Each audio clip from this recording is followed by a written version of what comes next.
नमस्कार, मैं एस्ट्रोलॉजर निखिल आप सभी सम्माननीय दर्शकों का स्वागत करता हूं मेरे YouTube channel Divya astro Nikhil पर। आज हम इस वीडियो के माध्यम से वैवाहिक जीवन में आ रही समस्याओं से संबंधित विषय पर चर्चा करेंगे। इससे पूर्व कि मैं वीडियो प्रारंभ करूं, मैं आप लोगों को बताना चाहता हूं कि जिस प्रणाली के माध्यम से मैं आपको इस विषय पर समझाने का प्रयास करूंगा, वह असल में सटीक और प्रामाणिक प्रक्रिया है। जिस प्रकार से आज का जो चलन है, या यूँ कहेंगे जो ट्रेंड है, जिसमें बहुत ही सरल और छोटे वीडियो के माध्यम से ज्योतिषी सूत्रों को समझाने का प्रयास किया जाता है, मैं उसे पूर्ण नहीं मानता। कारण कुछ सूत्रों के आधार पर हम किसी भी ज्योतिष घटना का आकलन नहीं कर सकते। इसके लिए हमें संपूर्ण आकलन की आवश्यकता है। ज्योतिष एक प्रॉपर विज्ञान है, एक प्रॉपर साइंस है, और जैसे साइंस में भी कुछ सूत्र होते हैं और जब उन्हें अप्लाई किया जाता है तभी रिजल्ट आता है, ऐसे ही ज्योतिष के भी कुछ अपने नियम हैं, कुछ एक्सपीरियंसेस हैं। जब उसे अप्लाई किया जाएगा तभी हम किसी भी प्रकार की घटना का प्रेडिक्शन कर सकते हैं। और जिस हिसाब से आज इंस्टाग्राम और यूट्यूब पर ज्योतिषीय तथ्य सिखाए जा रहे हैं, यदि ज्योतिष इतना ही आसान होता तो आज हर व्यक्ति ज्योतिष बना होता। आप जैसा कि स्क्रीन पर देख रहे हैं, मैंने कई पॉइंट्स लिख रखे हैं जिनके आधार पर हम एकदम सही और सटीक आकलन निकाल पाएंगे। दर्शकों, हमारी वैदिक प्रणाली में सबसे महत्वपूर्ण मांगलिक कार्य विवाह को ही माना गया है। विवाह गृहस्थ जीवन का मुख्य आधार है। विवाह को हमारे हिंदू समाज में एक बहुत ही पवित्र और मांगलिक कार्य की संज्ञा दी गई है। पर आज के आधुनिक दौर में हम ये रोज़ाना देख रहे हैं कि पति पत्नी में आपसी मनमुटाव, कलेश, संबंध विच्छेद ये बढ़ता ही जा रहा है। इसका क्या कारण है? कुछ लोगों के जीवन में यह क्यों होता है? कारण है पूर्व जन्मों के संचित कर्म, जिनके कारण उनका वैवाहिक जीवन संघर्षमय है। और फिर आज का जो समय है, जिसमें पति पत्नी की आज़ाद सोच विचार की शैली, अपनी मन मर्जी का करने की चाहत, अपने हिसाब से आज़ाद जीवन जीने की चाहत, और आज के सोशल मीडिया के ज़माने में जिस हिसाब से लोग करीब आ रहे हैं, इसमें भी एक शादीशुदा होते हुए भी किसी और पार्टनर की चाहत आदि ऐसे कई कारण हैं जो पति पत्नी के रिलेशन में आज कलह का काम कर रहे हैं। दर्शकों, कुंडली का अध्ययन प्रॉपर रूप से करने के लिए हमें इन सारे पॉइंट्स पर चर्चा करने की आवश्यकता है जो मैंने यहाँ चार्ट में लिख रखे हैं। सबसे पहले है विवाह हेतु शुभ कारक भाव, विवाह के लिए अशुभ मारक भाव। इसके पश्चात सप्तमेश, यानी कुंडली में जिन्हें हमारे विवाह और विवाह के बाद संबंधों का दायित्व दिया गया है, उसे हम सप्तमेश कहते हैं, या सेवंथ लॉर्ड भी कहा जाता है। इसके बाद हमें जो अगला पॉइंट जिस पर विचार करना होता है, वह है सप्तमेश किस नक्षत्र में है, सप्तमेश के नक्षत्र स्वामी कौन है, सप्तमेश किस नक्षत्र में स्थित है। इसके बाद वर्तमान में चल रही दशाएं, जैसे महादशा, अंतरदशा, प्रत्यंतर दशा, इन सब पर भी विचार किया जाता है।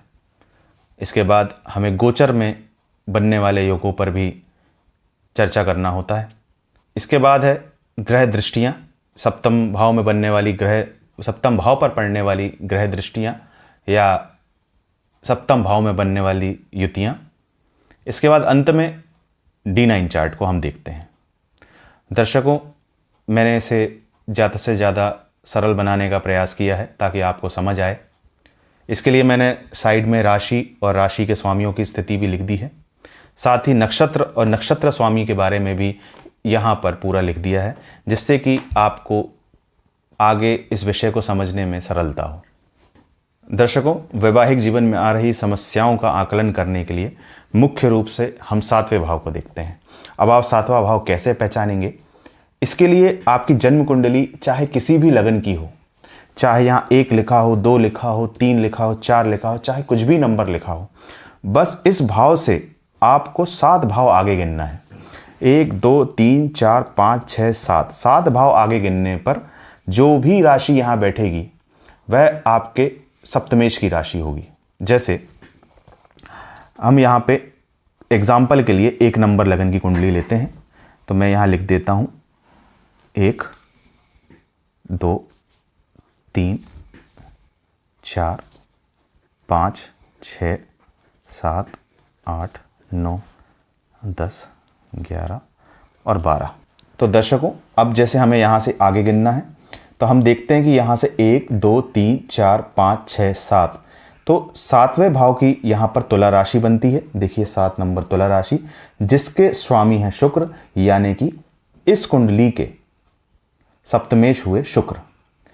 अब दर्शकों, इसके बाद हमें शुक्र देव की स्थिति देखनी है कि शुक्र देव कुंडली के किन भावों में है, क्या वो अशुभ भावों में है या वो शुभ भावों में है। तो अब हम आगे बात करते हैं। तो जैसे शुभ कारक भावों की हम बात करें, विवाह के लिए जो शुभ कारक भाव होते हैं वह हैं कुंडली का 2रा भाव, कुंडली का 5वां भाव, कुंडली का 7वां भाव, कुंडली का 9वां भाव और कुंडली का 11वां भाव। इसके बाद यदि हम अशुभ भावों की बात करें, तो कुंडली में जो विवाह को खराब करते हैं वह अशुभ भाव हैं कुंडली का 4था भाव, कुंडली का 6वां भाव, कुंडली का 8वां भाव, कुंडली का 10वां भाव और 12वां भाव। अब हमें इसके बाद जो हमारा अगला पॉइंट है वह है सप्तमेश की स्थिति, यानी 7th लॉर्ड की स्थिति। अब हमें यह देखना है कि सप्तमेश किन भावों में जाके बैठ गए हैं। अब जैसे मान लीजिए, चूंकि हम यहाँ पे विवाह संबंध विच्छेद की बात कर रहे हैं, तो एग्जाम्पल के तौर पर मान लीजिए इस कुंडली के सप्तमेश हैं शुक्र, जो कि जाके बैठ गए हैं कुंडली के अशुभ मारक भाव नंबर 4 में, 4थे भाव में बैठ गए हैं।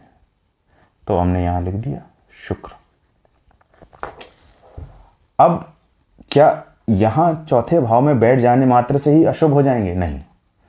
अब हमें इसके बाद इनकी अगली स्थिति देखनी है, सप्तमेश के नक्षत्र की स्थिति देखनी है। अब एग्जाम्पल के तौर पे मैं बात करता हूं, तो मान लीजिए शुक्र बैठे हैं धनिष्ठा नक्षत्र में। अब देखिए धनिष्ठा नक्षत्र के स्वामी कौन है? मंगल। अब हमें यह देखना है कि धनिष्ठा नक्षत्र के स्वामी मंगल बैठे कहाँ हुए हैं।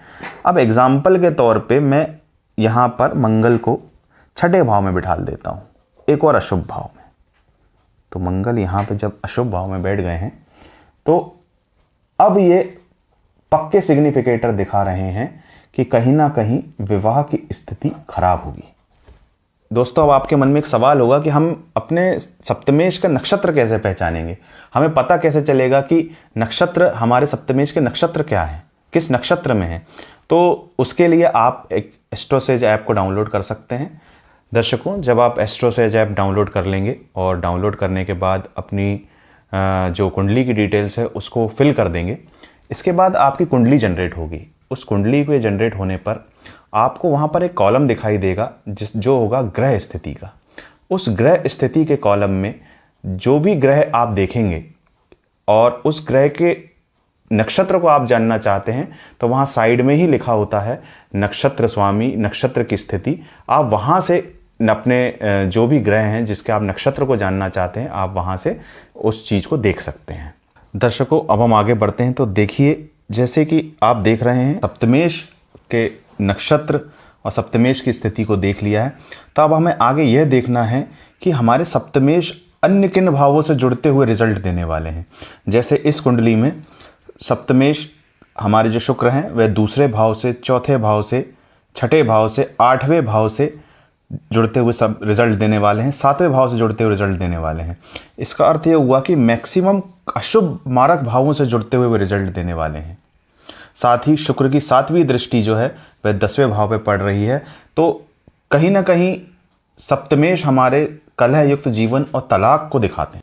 इसके बाद दर्शकों, हमें जो अगला पॉइंट देखना है वह है दशाएं। दशाएं हमारे जीवन में चल रही हैं, जो भी अंतरदशा चल रही है, महादशा चल रही है, प्रत्यंतर दशा चल रही है, इन सभी दशाओं को देखना आवश्यक है। क्या वह दशाएं जो हैं वह इसी प्रकार के विवाह तोड़ने वाले सिग्निफिकेटर दिखा रही हैं, या विवाह में ऑलरेडी कलह चल रही है तो विवाह जोड़ने वाले सिग्निफिकेटर्स दिखा रही हैं। हमें यह देखना है। जैसे मान लेते हैं कि इस कुंडली में शुक्र की महादशा चल रही है। तो शुक्र की महादशा सारे सिग्निफिकेटर विवाह को तोड़ने वाले दिखा रही है। तो शुक्र की महादशा में विवाह टूटेगा या कलह युक्त रहेगा। इसके बाद जो अगला पॉइंट है, अब भाई शुक्र ने तो दिखा दिए, प्रॉमिसेस दे दिए, पर उसको पूरा करेंगे गोचर में पड़ने वाली ग्रह दृष्टियां।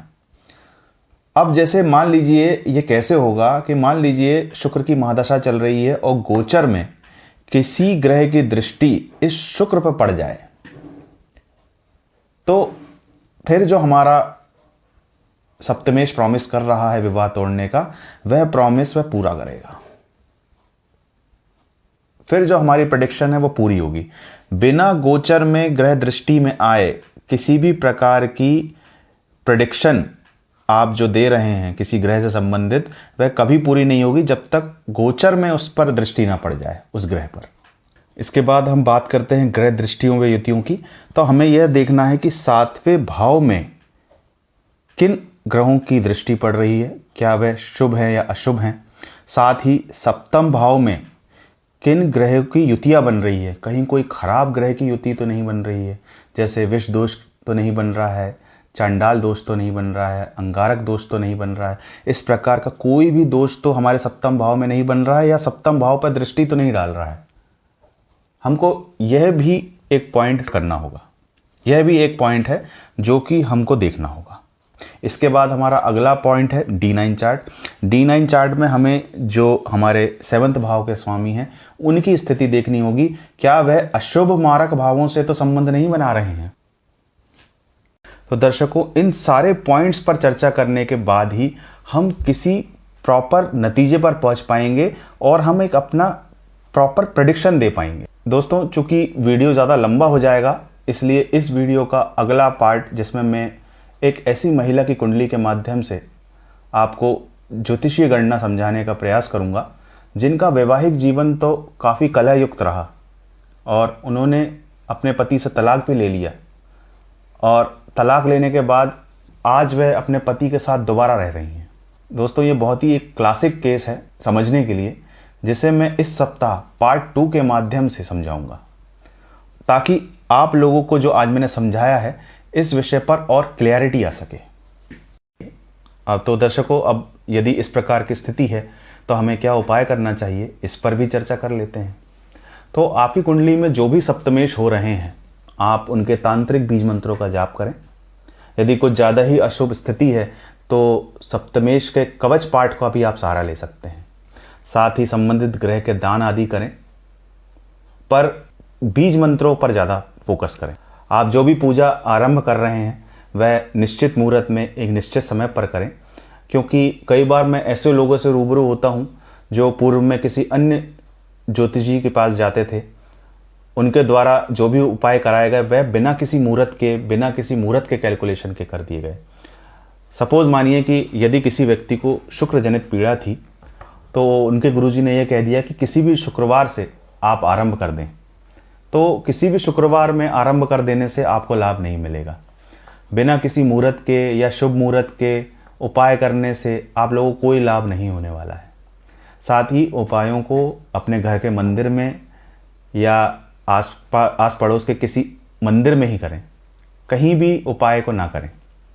अब इससे पूर्व कि मैं आप लोगों से विदा लूं, मैं एक बार फिर से अपनी बात को पुनः दोहराना चाहता हूं कि यदि ज्योतिष इतना ही आसान होता तो हर व्यक्ति ज्योतिष होता।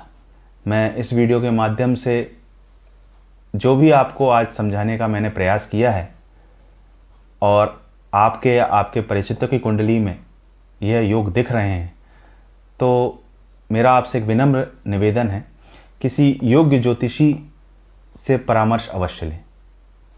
देखिए, ज्योतिष में एक्सपीरियंस की आवश्यकता होती है। आप लोग ये कार्य रोज़ रोज़ नहीं कर रहे होते हैं जो एक एक्सपर्ट बार बार कर रहा होता है। आपने कुछ वीडियोस देखे और उसके माध्यम से यदि आप रिज़ल्ट निकालने लगेंगे, तो देखिए इस रिज़ल्ट के बाद किसी व्यक्ति की ज़िंदगी दांव पे लगी हुई है। तो कृपया करके आप किसी योग्य ज्योतिष से सलाह अवश्य लें, क्योंकि सवाल तो आपकी लाइफ का ही है। इसी के साथ दोस्तों, मैं आप लोगों से विदा लेना चाहता हूँ। पुनः मिलेंगे। धन्यवाद और नमस्कार।